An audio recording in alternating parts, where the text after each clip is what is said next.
Boa noite, Rui. João, como é que estás? Consegues-me ouvir bem? Consigo ouvir? Não sei se também consegues ouvir. Perfeito, perfeito. A mim está Oh, perfeito. ok. Vamos então dar início. Vamos a Rui, isso. primeiro agradecer-te por teres aceito aqui o meu convite, para partilhares aqui um pouco a tua experiência. Como está a correr a tua experiência, quer como tudo começou e também, claro, abordar aqui um pouco como está a correr isso tudo no Casa Pia. Ok? E agradecer também às pessoas que estão aqui e às pessoas depois que nos vão ouvir depois no Spotify. João, olha, antes de mais também agradecer-te o convite. Também parabenizar-te pela tua iniciativa, que já decorre de algum tempo. E estes momentos são importantes não só para nós, mas para toda a gente que está presente. E é muito interessante da tua parte poderes promover estes momentos em que trazes várias pessoas no âmbito do futebol e de forma gratuita, que também não é assim tão comum ofereceres estes momentos de partilha, e parabenizar-te também por isso. Ok, Rui, agradecer-te. Pá, procuro, acho que é importante porque eu penso nesta perspectiva. Se eu quando faço isto, convido, como disseste, vários intervenientes do jogo e eu próprio penso e é melhor, acho que as pessoas também acho e recebo muitos feedbacks que isto ajuda. Rui, a primeira questão é como é que surgiu esta oportunidade na parte do scout? E falaste também um pouco se fizeste outras coisas, análise de jogo, se começaste pela análise de jogo, se começaste logo pela análise de scout. Falas um pouco sobre ti para as pessoas perceberem como é que te surgiu esta oportunidade de Claro trabalhar que na sim, área do scout. claro que sim. Eu, pronto, comecei como se calhar muitos dos jovens em Portugal começam, que é como jogador, é esse o sonho que nós iniciamos. Só que depois eu inicio com 5 anos, e depois chega ali a uma altura, por volta dos 15, 16 anos, em que começo a perceber que claramente não vou atingir o patamar enquanto jogador Uhum. que pretendia. E então comecei a tentar me desenvolver noutras áreas e a procurar interessar-me por outras vertentes do futebol que me pudessem fazer chegar ao patamar que eu ambicionava. E é dessa forma que começo a explorar alguns contactos que tinha, tanto no âmbito do treino, ainda não percebia bem o que é que eu queria seguir, mas queria estar relacionado com o futebol. Então começo a ter algumas experiências em termos de estágios, junto de equipas técnicas, junto de estruturas de futebol profissional, que englobavam não só o treino, como também a análise e o scouting. E é dessa forma que também a porta se foi abrindo, eu fui fazendo algum tipo por iniciativa própria, algum tipo de análise, e através do feedback fui gostando da sensação, gostando do trabalho. E a verdade é que aos 18 anos, quando acabo o meu último ano de júnior, já tinha decidido deixar de jogar, mas aí efetivamente deixei de o fazer e passei, através de uma pessoa que foi muito importante para mim, que é o Mário Branco, abri uma porta no Estoril Praia a um rapaz de 18 anos. Não é nada fácil, não é nada fácil, que sem experiência nenhuma, e ele abriu uma porta e lançou-me esse desafio de começar na área do scouting no Estoril Praia. E a minha carreira, se pode-se chamar a este período que eu tenho já ligado ao futebol como carreira, inicia-se no Estoril dessa forma enquanto scout. Enquanto fazia isto, continuei enquanto treinador adjunto em clubes mais humildes, como o Tires, onde eu terminei a parte de jogador. Passei pelo Loures, pelo Oriental, na equipa de séniores, 1º de dezembro, e sempre numa perspectiva de adjunto analista. Ou seja, aí já tinha a parte do campo do treino e a parte da análise. E é dessas experiências que eu tive no 1º de dezembro que eu, através desse treinador principal com quem eu estava, que tinha tirado o curso de treinador com o Filipe Martins, que me possibilitou ir ver uma semana de treinos dele na altura no Mafra, e como tantos outros com quem eu estagiei, mantive o contacto, estimulei esse mesmo contacto e por iniciativa também fiz algumas análises para ele. E pronto, e como no futebol, como nós sabemos, o futebol é oportunidade e é nós estarmos preparados para ela. E eu preparei-me muito para quando a oportunidade chegasse, e a verdade é que o Filipe depois me convida para ingressar com ele no projeto do Casa Pia em 2020, e desde essa altura que estou no Casa Pia. Entretanto, já não estou nas mesmas funções nas quais iniciei. Inicio juntamente com ele como adjunto analista. No segundo ano, que foi o ano passado, a par disso, começámos a criar o departamento de scouting, que não existia no clube, e este ano saí da equipa técnica e estou exclusivamente como responsável do scouting no Casa Pia.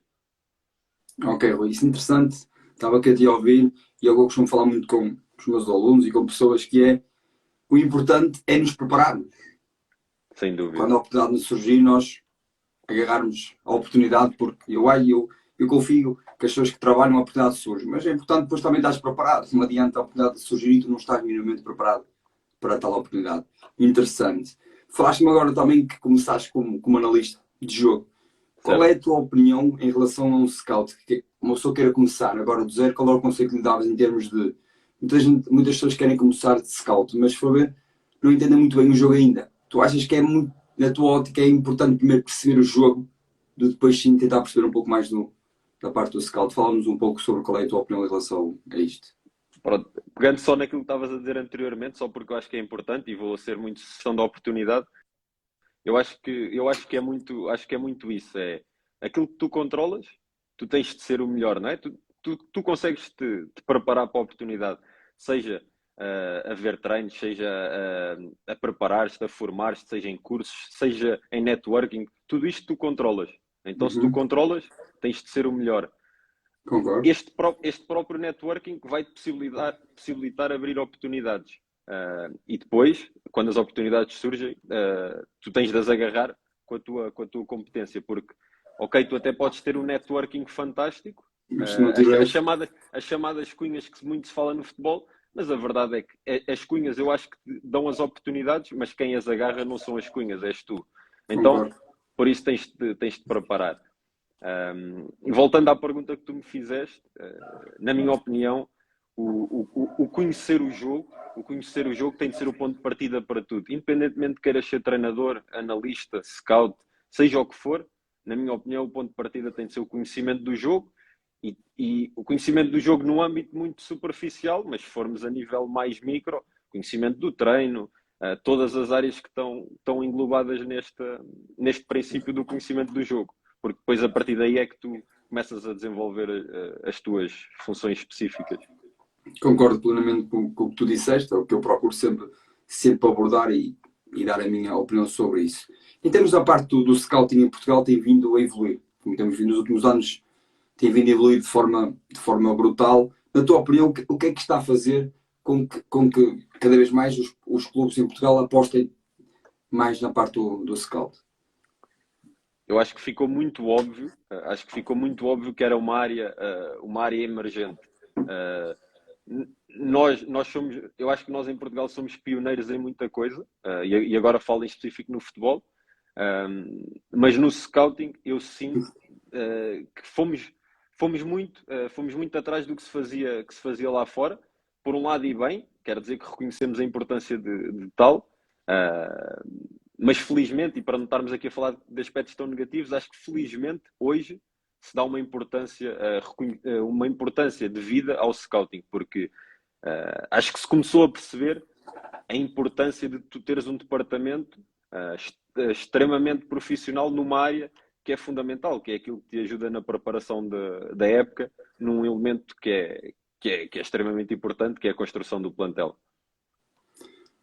Concordo plenamente e acho que ainda há muito clube que tem que pensar bem nisso, porque eu sei que é um processo e os clubes têm que pensar nisso, que é um processo, não é uma coisa que vais fazer amanhã, como é óbvio, não vais ter resultados amanhã, mas que a longo prazo, médio e longo prazo, dá sucesso e é só ver os clubes que neste momento estão consolidados e que têm um departamento de scouting, que têm isto tudo estabilizado, têm sucesso, inevitavelmente. Uns mais sucessos que outros, mas isto acho que faz parte de todas as profissões, Claro. mas concordo contigo.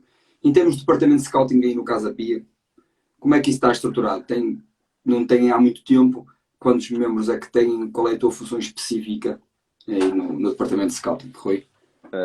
É assim, como tu realçaste, é um departamento que está criado há pouco tempo, estamos a falar, é o segundo ano que está criado, em que o ano transato eu acumulava funções de adjunto analista e, como deves calcular, não conseguia cumprir na plenitude daquilo que eram as minhas funções, porque estava no treino, estava em estágio e ao mesmo tempo estaria ausente de possíveis jogos a analisar ao vivo. Ou seja, foi aqui um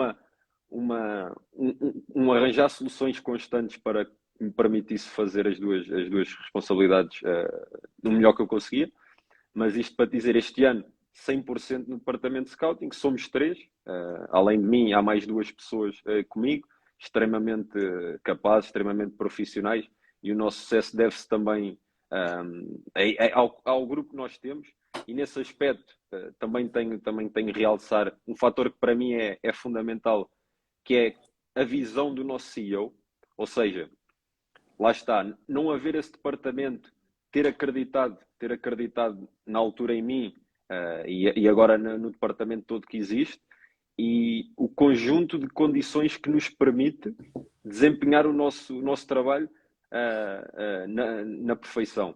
E digo isto, não estou a falar só daquilo que são os recursos financeiros, estou a falar de todo o tipo de condições. E Uhum. isso é fundamental, porque não é muito comum em Portugal, que é a realidade que eu conheço melhor, olhar-se para o scouting como um investimento e não como um gasto. E eu acho que logo aí estamos a ganhar. Sim, concordo plenamente. Rui, fala-nos um pouco também, vocês estarem a perceberem, quem não está tão por dentro disso, como é o teu dia a dia, o que é que tu procuras, o que é que por norma tu fazes quando entras num clube, neste caso no clube Casa Pia, o que é que costumas fazer para as pessoas perceberem um pouco aqui a tua rotina? Pronto, o meu dia a dia, não te posso dizer que o meu dia é totalmente igual, ou seja, não há Uhum. uma rotina, há algumas coisas naquilo que é o planeamento mais mensal ou semanal que se repetem, mas isso é algo que também que parte de mim é criar dinâmicas para que não seja rotineiro o nosso dia a dia. Posso dizer, quando chego ao clube, a primeira coisa que faço é estar junto das pessoas do meu gabinete. Uh, Fazemos ali aquilo que é o planeamento diário, isto Sim. totalmente individual, nesse aspecto, total autonomia aos scouts para decidirem aquilo que vai ser o seu dia a dia. Depois, mais à frente, podemos falar o que é que são as responsabilidades de cada um, como é que nós planeamos a semana, o mês, mas em termos mais resumidos, da parte da manhã, ver visualização do treino, para mim é um aspecto fundamental, é algo que não só pela paixão, mas porque há sempre informação que tu retiras para aquilo que é o teu trabalho, seja não, não exclusivamente dos jogadores contratados, de todos eles, mas perceber o que é que a equipa está a trabalhar, reações dos jogadores, como é que os jogadores estão a integrar, relações entre eles, ou seja, tudo é informação que tu podes aproveitar. Depois, também fruto da relação que eu tenho com a equipa técnica, por ter trabalhado 2 anos com eles, temos uma comunicação muito grande, muito frequente e muito próxima. Isso faz com que nós estejamos sempre a discutir aspectos do treino, o que é que os jogadores sentiram em determinado exercício, qual é que foi a minha opinião. E da parte da tarde é onde há mais o grosso do trabalho. E aí é muito variável, João. É desde a visualização de jogos, seja discussão com os scouts. Tenho uma relação muito próxima, não só com o CEO, com o Tiago Lopes, mas também com o nosso diretor desportivo, o Diogo Alma. Então estamos em constantes troca de ideias, de opiniões. E então o nosso dia acaba muito por ser isso. Visualização de jogos, discussão, preparação de alguns meetings e acaba por ser um bocadinho dentro desta perspectiva. Claro, e faz todo sentido.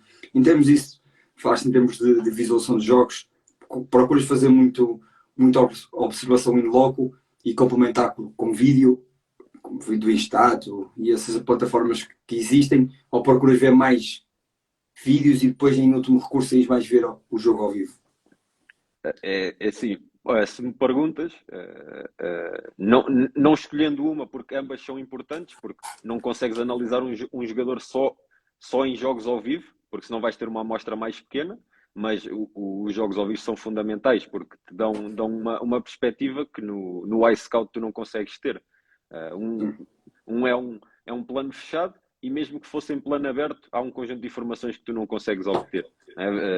Tu estás a ver um jogador, mesmo que em plano aberto, tu não estás a ter em conta se no estádio estão 0 pessoas, se estão 15 mil pessoas. Como é que ele reage em determinados ambientes?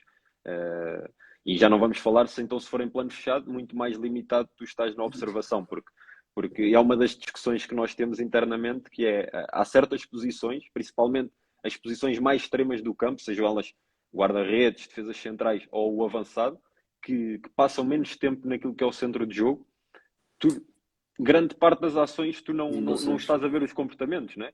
Como é que eu sei se um defesa central está atento às preventivas, se a bola está na fase de finalização e a câmara não me permite visualizar?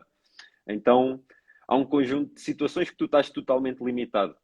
Agora, temos de admitir que o iScout, o InStat também, eu refiro-me ao iScout porque é a ferramenta que utilizamos mais, é algo muito útil porque te permite, durante a semana, que é quando tens pouco período de jogos ao vivo, principalmente em Portugal, para tu juntares ali, acoplares uma vasta variedade de jogos, para depois, quando vais às observações in loco, ires muito mais informado e preparado. Agora, posso também dividir aqui esta questão, que é os mercados internacionais, o nosso ponto de partida é o vídeo. A nossa base de trabalho, nesse aspecto, é o vídeo. E quando vamos visualizar em loco, já vamos com jogadores referenciados. Falando agora nisto de o mercado, qual é o mercado que o Casa Pia, em termos não, que procura mais? Certeza que é o português.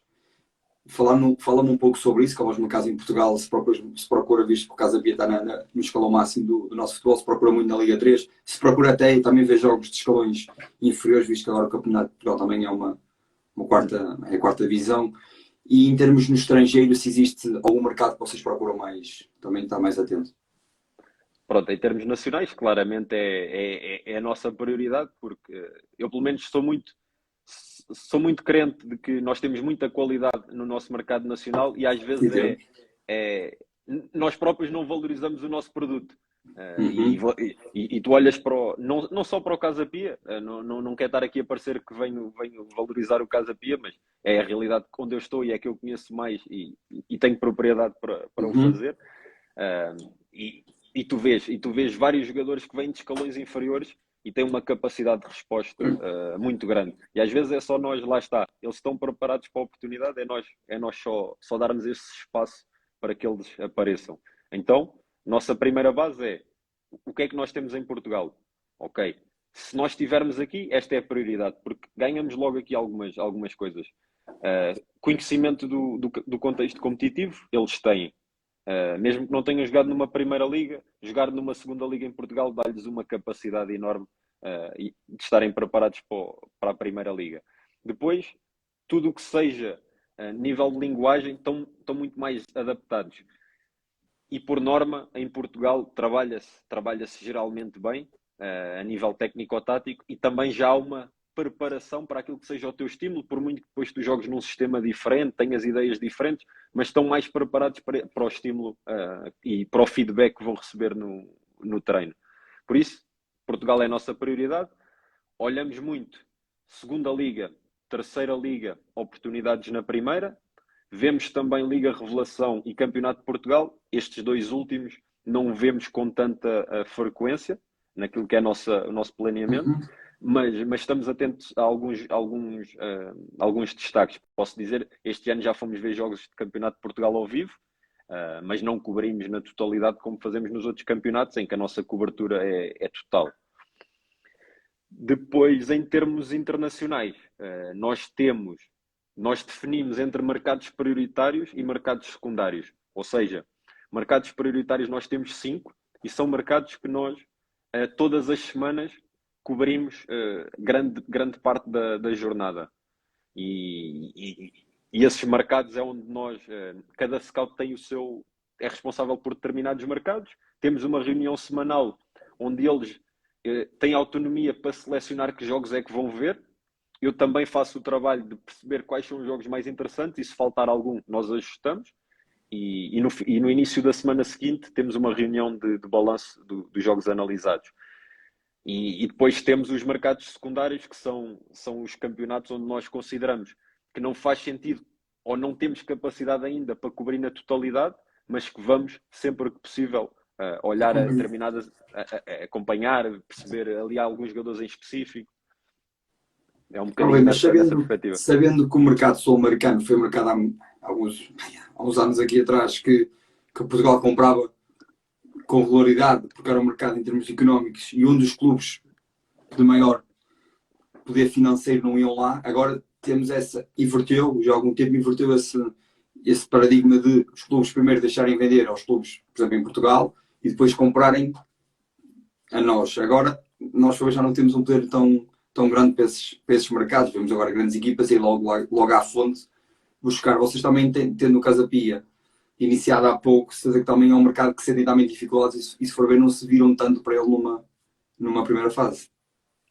Sim, isso é verdade. O desafio é um bocadinho esse. Então, há duas coisas que para nós são importantes. Uma é como é que nós podemos minimizar o risco, ou seja, tu antes se calhar, tu vias em Portugal a ir buscar jogadores à Série A, eu agora falo no Brasil, os melhores da Série B. Posso dizer que em Portugal é praticamente impossível ir buscar um jogador à Série A, então até para os grandes é extremamente exigente. Para clubes que não sejam os grandes, é praticamente impossível. Série B é estarmos atentos às oportunidades. Então vais ter de começar a olhar muito mais para a Série C, Série D, porque no Brasil não há tanto, como noutros países, a diferença de qualidade naquilo que são os níveis competitivos. Vemos casos de jogadores na Série C, Série D a aparecerem em grandes patamares competitivos. E depois é minimizar o risco, é conheceres muito bem o contexto, é veres ao vivo, é deslocar-te ao país para perceber a dinâmica cultural que está inerente, que depois está inerente ao futebol. E é muito isto. Por isso é que nós definimos os mercados prioritários para nós termos um conhecimento muito grande. E o conhecimento muito grande, às vezes, vais demorar alguns meses, inclusive um ano, se for preciso, para tu teres um conhecimento tão profundo que te permita correr menos riscos. Sim, e depois é também arranjares algumas soluções, teres alguma imaginação, olhares a outro tipo de mercados, a mercados mais periféricos e tentar explorar aí algum tipo de oportunidades. Sim, isso é verdade. Também temos de estar muito à procura das oportunidades, dos buracos que podem aparecer. Rui, em termos, tu identificas um talento, vocês identificam um talento do miúdo de 17, 18 anos, como é que vocês sabem que eles estão ou não preparados para o contexto da Primeira Liga? Visto que vocês estão na Primeira Liga. Dizes em Portugal ou fora? Não, aqui pode ser fora ou aqui em Portugal, podes dar um exemplo aí. Pronto, aqui em Portugal não é fácil, não é? Porque se foram 17, 18 anos que seja muito acima, já está nas equipas grandes. Mas vamos pôr esse cenário sem alguém específico, sem um exemplo específico. O que nós, isto pelo menos é transversal, seja qual for a idade, que é o máximo de informação que tu consigas obter dá-te mais convicção sobre o jogador. Ou seja, se eu vir 10 jogos sobre o jogador, vou estar mais convicto do que se só vir 2. Isto independentemente da idade. Se eu vir ao vivo muito mais vezes, se eu retirar informações com a maior quantidade de pessoas que eu consiga no núcleo próximo ao dele, ou seja, eu costumo tentar simplificar. Máximo de informação, menor risco. É muito isto. Depois, o estar preparado ou não, depois também tem a ver um bocadinho do que é o conhecimento do teu contexto.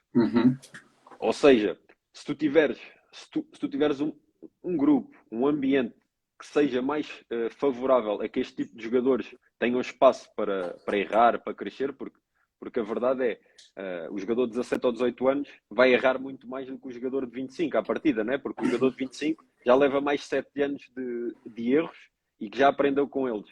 E é normal que um jogador de 17 anos vá cometer mais erros. Mas depois aqui entra a importância da tua estrutura, acreditar naquilo que é o potencial do jogador. Porque o jogador vai errar ao início, pode até demonstrar que não está preparado, mas isso não te pode fazer duvidar e tu tens de continuar a estimulá-lo, a fazê-lo evoluir para que esteja preparado. E nesse aspecto nós temos uma estrutura que eu acho que propicia um ambiente bom para que esse jogador erre para aprender.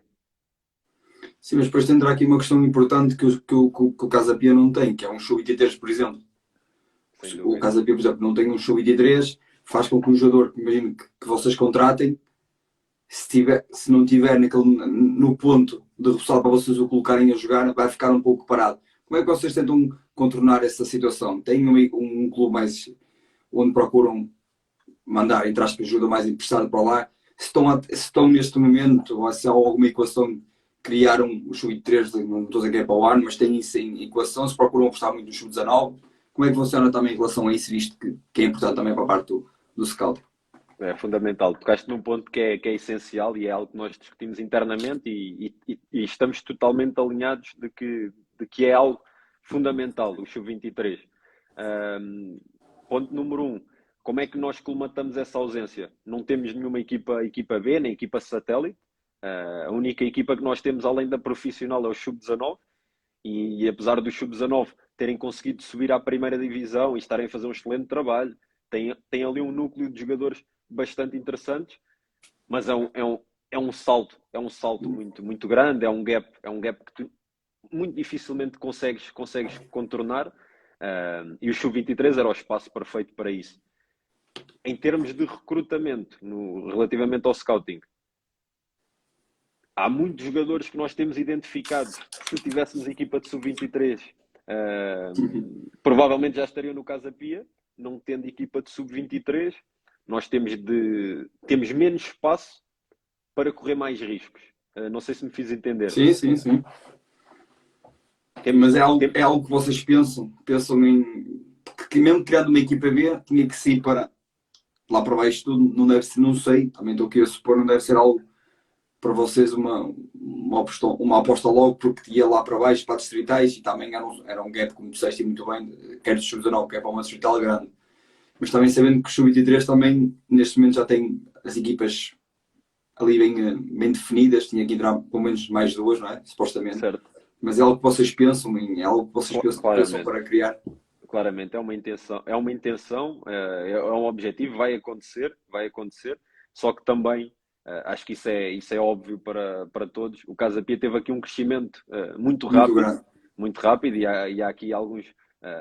Não se pode, não é? Não se Claro. pode fazer tudo de um dia para o outro.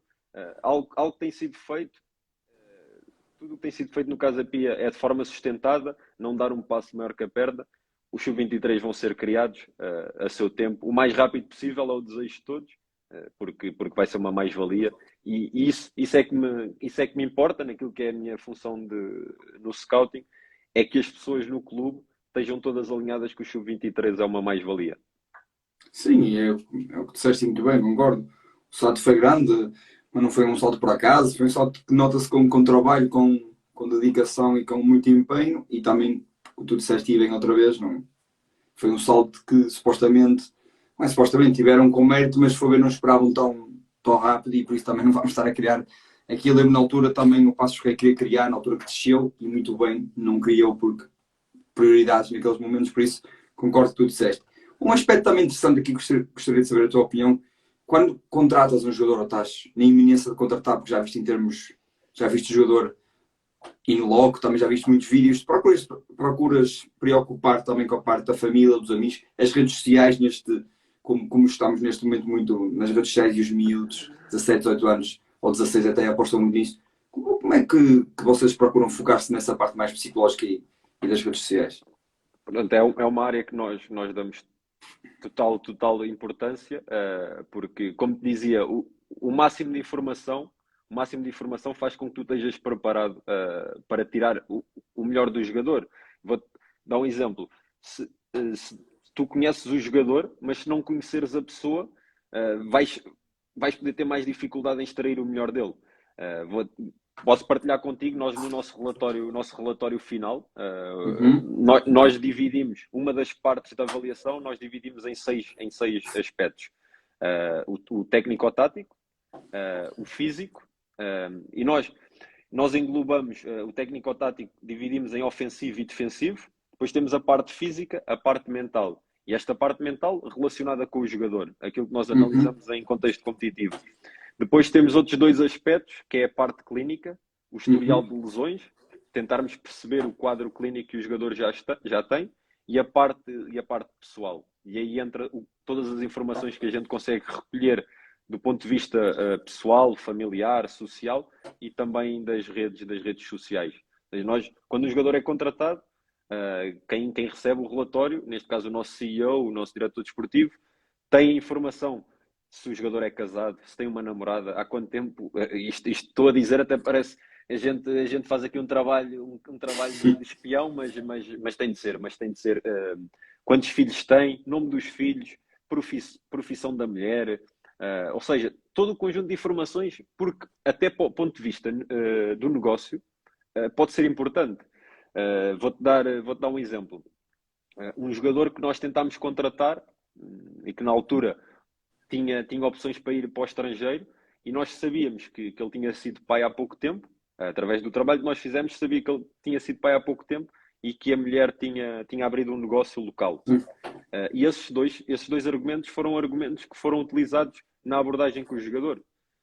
Então, não só é importante tu teres essa informação para quando o jogador te chega, mas também no processo em que tu estás a tentar negociar, podes utilizar essa informação a teu favor. Concordo, acho isso interessante. Em relação também, vocês têm agora um departamento de scouting, mas porque é que se procura muitos amigos, muitos agentes, empresários, enviar muitos vídeos?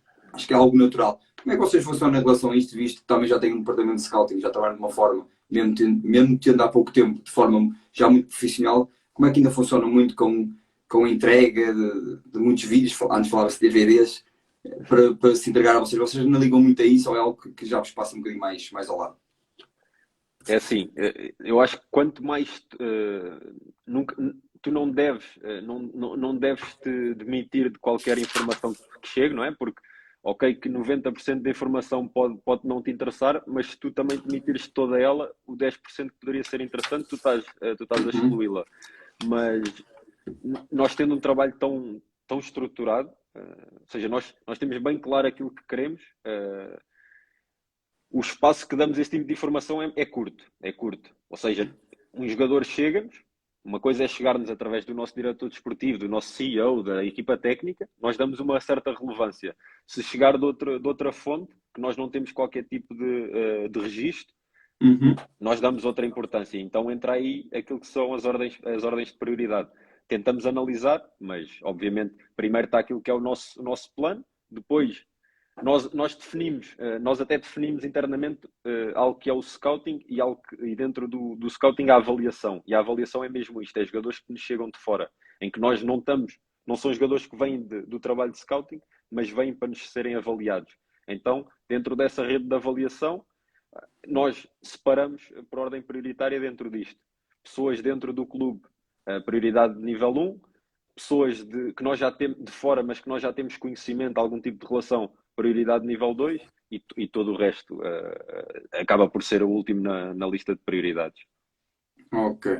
Em termos também de contratação, vocês focam-se muito no modelo do treinador ou é um modelo mais no modelo do treinador, da equipa técnica, ou mais procuram se concentrar pelo modelo do CEO, do diretor desportivo?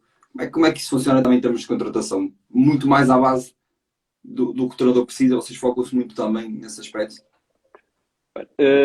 Vou falar da realidade do Casa, apesar de já ter trabalhado noutras, vou-te falar na realidade do Casa Pia, que é onde eu estou atualmente, e nós ali não temos uma necessidade muito individual, ou seja, vou desconstruir isto. Nós ali não olhamos muito, as pessoas, também há esse mérito ali de as pessoas não olharem para si só. Há uma definição conjunta daquilo que é o plano para cada mercado. Obviamente, tu, quando começas um trabalho de scouting, tu tens de ter em conta aquilo que é a ideia de jogo do treinador. Não te faz sentido. Nós, neste momento, jogamos com uma linha de 5, nós queremos laterais que, do ponto de vista ofensivo, consigam desequilibrar, e não faz sentido porque eu, individualmente, gosto de um jogador que defensivamente é muito forte e que, do ponto de vista ofensivo, não tem recursos, que vá sugerir esse jogador. Isso não faz sentido. Então, Uhum. ponto de partida, e nós definimos o perfil do jogador por posição. E o perfil de jogador é definido com a equipa técnica. Mas depois o clube tem o perfil do atleta, ok? E depois as duas coisas integram-se. Perfil de jogador, características futebolísticas, em que nós dividimos o que é que a equipa técnica quer para cada posição do ponto de vista ofensivo e defensivo, Uhum. e temos um perfil de atleta que é o que a estrutura define para qualquer jogador. É um exemplo. Jogador, um dos critérios são jogadores com um nível de motivação muito grande. Ou seja, nós, independentemente se o jogador é rápido, não é rápido, se o jogador é forte a identificar os momentos de pressão para saltar ou não é, se é comunicativo ou não é, isso já é o perfil do jogador, isso é algo mais do ponto de vista técnico-tático, a estrutura quer, independentemente disto, independentemente da idade, um jogador com um nível de ambição muito grande. E olhamos para o Casa Pia, nós temos desde jogadores como o Lelo, jogadores como o Beni, que chegaram agora de 20 anos, temos o caso do Vasco Fernandes, que tem a idade que tem e tem um nível de ambição muito grande. Por isso, nós temos este perfil de Sim, jogador e sim. perfil de atleta. Então, Sim, faz sentido. depois construímos de forma muito conjunta e posso partilhar um bocadinho como é que é o nosso processo naquilo que é o plano de cada mercado. Temos uma reunião quando nos aproximamos do mercado com a equipa técnica, em que nessa reunião está o Diogo, nosso diretor desportivo, normalmente estou eu e o treinador, e discutimos o que é que o treinador está a ver do plantel no momento, quais são as necessidades, quais são as prioridades, e nós apresentamos, do ponto de vista desportivo, o que é que nós entendemos. Cruzamos, definimos prioridades e depois apresentamos um conjunto de opções ao treinador e à equipa técnica que eles depois analisam e em conjunto tomamos essa decisão. Porque, como te disse, a nossa comunicação é tão próxima que não é algo muito formal em que Sim. nós definimos reuniões em que debatemos só nesses períodos os jogadores. Não, é algo muito diário, muito próximo. Então, a decisão acaba por ser muito natural. Sim, isso é bom e é interessante. Fala-se agora aqui também dos mercados. Quando é que vocês começam a preparar o mercado, o principal, o de verão, e quando é que começam a preparar o mercado de inverno? Sabendo que o mercado de verão que é o principal, porque o mercado de inverno é mais para os reajustes e é sempre muito mais complicado. Mas como é que funciona essa preparação para esses dois mercados? É assim, nós tentamos preparar, nós no nosso plano definimos o plano a curto, a médio e a longo prazo. Ou seja, vou dar o exemplo do último mercado que passou de inverno. A nossa abordagem a este mercado não foi só a nível micro. Nós não olhamos só o Sim, mercado de verão para reforçar no imediato. Nós olhamos para o mercado de inverno, desculpa. Nós olhamos para este mercado também já tendo em vista a próxima época e a seguinte, mas principalmente a próxima época. Isto também nos é permitido porque estamos numa posição que nos dá segurança e pelo processo que nós temos, acreditamos que o nosso objetivo principal da manutenção vai ser assegurado.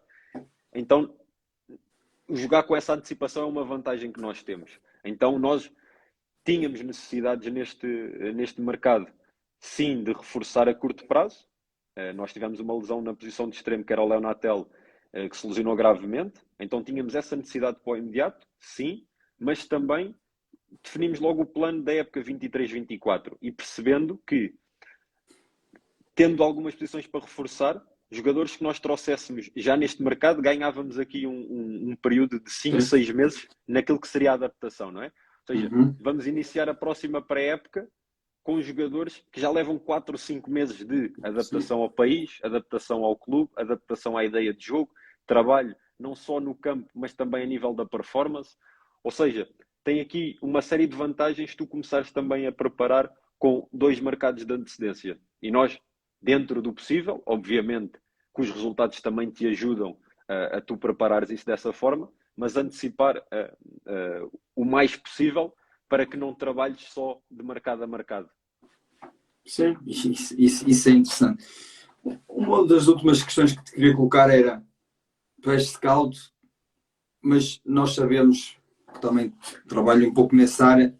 Se trabalharmos para um clube nessa parte de scouting, se vieres embora por seres pedido por time ou queres ir para outro projeto, sabemos que não podemos trazer nada. Supostamente não posso trazer nada do Casa Pia, por exemplo. Como é que um scout se pode preparar depois para se vender a outro clube, para ter outro projeto? É algo interessante. Sim, essa é só uma pergunta interessante. Apesar do ponto de partida, puseste logo aí de eu ser despedido, depois está aí malta malta do Casa Pia ter algumas ideias, não sei se foi positivo. Não, mas fora de brincadeiras. Ok, tu não podes trazer nada, mas a verdade é que toda a informação que tu produzes, a informação que é tua, quando digo tua, do departamento, tu hoje sais de um clube, tu obviamente tu tens o conjunto de jogadores que tu analisaste em cada mercado. E isso é algo, é um conhecimento que tu podes levar. Mas que também, esse conhecimento, se não for atualizado, ao fim de 2 anos deixa de ter interesse, não é? Um jogador que eu hoje identifico como potencial, daqui a 1 ou 2 anos pode deixar de ser. Mas há um, há um conjunto de aspectos que tu podes levar. Obviamente, varia de contexto para contexto, Sim. mas no nosso, vou-te dar um exemplo. Os nossos 2 scouts participam, faço questão que participem naquilo que é o processo de decisão. Porque eu digo-lhes, isto talvez por experiências passadas de eu ter sido scout, digo-lhes que não pode ser fácil ser scout. Ou seja, eu não posso ser scout e sentir-me confortável em tomar uma decisão sobre um jogador. Confortável no sentido de Sim. desresponsabilização. Não posso sentir que eu vou fazer um relatório, entrego ao meu chief scout e depois ele é que vai decidir. Por isso, se der, se não der, a decisão nunca parte de mim. E eu incluo-os muito nesse processo porque eles têm de ter essa responsabilidade. Porque quero que, quando me passem uma informação, passem totalmente conscientes daquilo que me estão a passar. E e ao incluí-los, nós temos discussões muito profundas sobre cada jogador que vamos contratar. Vamos até a vários pormenores, às vezes até já por capricho, vamos a determinados pormenores. E eu acho que esta discussão, isto para dizer, que este tipo de discussão e fazer com que tu estejas responsável por parte do processo, vai-te dar também capacidade de tu refletir sobre as coisas, como é que deve ser criado um departamento de scouting, como é que deve ser trabalhado, como é que tu defines os mercados, quais são as prioridades, como é que defines o perfil do jogador, como é que constróis um relatório, que tipo de relatório é que faz sentido, porque tu produzires o relatório é adaptares ao contexto que o vai ler. Isto tudo são características que tu podes levar. Outra, que é óbvia, é os mercados em que tu te começas a especializar, é algo que é teu e é fundamental. Ou seja, o scout do Casa Pia, que hoje analisa o Equador, vai para outro contexto e já vai com conhecimento do nível do Equador bastante importante e que o clube que o quiser contratar pode aproveitar disso. Porque se eu hoje começar a ver o campeonato da Bielorrússia, eu não estou preparado. Eu não estou preparado, não tenho um conhecimento profundo. E isso leva tempo. Mas os campeonatos que eu já domino, já estou preparado para os começar a filtrar e a dar opções dentro desse mesmo mercado. Muito bom. Foi a última questão, depois isto também vai para o Spotify e não gosto que fique muito extenso. Não colocando aqui a questão se estás bem ou não estás no Casa Pia, de certeza que estás bem, mas gosto sempre de colocar esta questão no final, que é o que é que, também quais é que são os teus sonhos, sem ser como eu disse, falando a sério, assim, não é que estás mal no Casa Pia, mas qual é os teus sonhos em termos, és muito novo, em termos de ambição, onde é que gostavas de chegar? Fala-me um pouco só sobre isso. É assim, primeiro estou muito bem no Casa Pia, estou muito bem no Casa Pia, porque o Casa Pia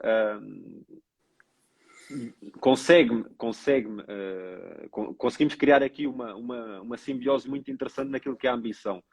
Ou seja, eu talvez não seja, não sei se vou conseguir responder de forma objetiva, mas eu não olho muito para aquilo que são os sonhos, dizer-te, um dia quero trabalhar no Real Madrid, no Sporting, não olho isso dessa forma. Sim, mas em termos de. Também, se não olharmos para clubes, em termos de competições. Sim, eu olho naquilo que é a minha função, de Chief Scout, ter uma preponderância naquilo que é o processo da decisão. Ok. Isso é uma ambição que eu tenho cada vez ter mais, Uhum. e é algo que felizmente no Casa Pia consigo ter. E a minha ambição, o meu próximo passo será aumentar o nível do departamento. Olho muito para isso, para aquilo que eu controlo, que é como é que nós conseguimos pôr o nosso departamento de scouting do Casa Pia a um nível dos melhores, sabendo que temos muito mais desafios. Não lhe vou chamar dificuldades, vou-lhe chamar desafios, e é muito essa perspectiva. É como é que nós conseguimos nos preparar para determinados mercados, conseguimos alcançar mais mercados do que os conseguimos atualmente, como é que produzimos melhor informação para quem decide, como é que temos ainda decisões mais acertadas ao nível dos melhores. Rui, agradecer-te imenso pela tua partilha. Espero que as pessoas tenham gostado. Amanhã vai para o Spotify. Desejar-te, fundamentalmente e primeiro, sucessos pessoais e depois, claro, profissionais, que corra bem a época desportiva do Casa Pia, a fazer uma excelente época, e isso também é visível aos olhos, pelo menos, de quem vê futebol. Por isso, obrigado mais uma vez e sucessos profissionais e pessoais. João, olha, agradecer-te não só pelo convite, mas também por essas palavras e desejar tudo aquilo que tu desejar-te em dobro e que continues aqui a promover este tipo de momentos que certamente é muito enriquecedor. Sim, isso irei. Para a semana temos já um treinador, por isso obrigado e agradecer às pessoas por terem. Eu digo perder, mas não é perder, porque ganharam aqui um tempinho de aprender sempre. Algo neste caso é contigo, que é com o Rui que eu estou, e eles certeza que aprenderam alguma coisa, como eu aprendi, e isso é o mais importante nestas partilhas. Um abraço e obrigado a todos. Obrigado. Um abraço. Um grande abraço, tudo a correr bem. Para ti também, um abraço. Um abraço.